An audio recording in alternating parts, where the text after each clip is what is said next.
పిల్లలు కూడా ఎట్లా తయారయ్యారంటే చదువుల పట్ల ఒక క్లాస్ లో ఒక 4 పిల్లలు ఒకడు మంచిగా పిహెచ్డి దాకా చదివి గొప్పది అవుతాడు, ఒక మంచి సర్కార్ జాబ్ కూడా సర్కార్ జాబ్ కొడితే ఆఖరికి ₹1,00,000 హైయెస్ట్ శాలరీ, ₹1,00,000 శాలరీ నెలకు.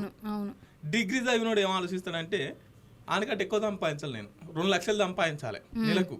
చదువు మాత్రం చదువు డిగ్రీ వానికంటే తక్కువ, అదే 2 లక్షలు సంపాదించాలని చెప్పేసి ఒక బిజినెస్ పెడతాడు.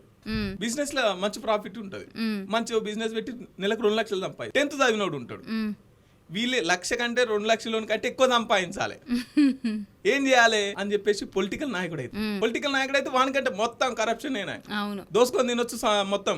అప్పుడు మంచిగా చదువుకున్నాడు జాబ్ కోసం 10th దగ్గరికి రావాలి, అవును బిజినెస్ పెట్టేటోడు పర్మిషన్ కోసం 10th దగ్గరికి రావాలి. కాబట్టి రాజకీయ నాయకుడు 10th ఫెయిల్ అయినోడు ఉంటాడు. మరి 10th ఫెయిల్ అయినోడు ఏం చేయాలి, వీళ్ళ ముగ్గురు కంటే ఎక్కువ ఎత్తుగడ లేయాలి కదా. అప్పుడు మంచిగా బూడిద పూసుకొని కాషాయం కట్టుకొని ఓ షెట్ కింద కూర్చొని బాబా అవుతాడు.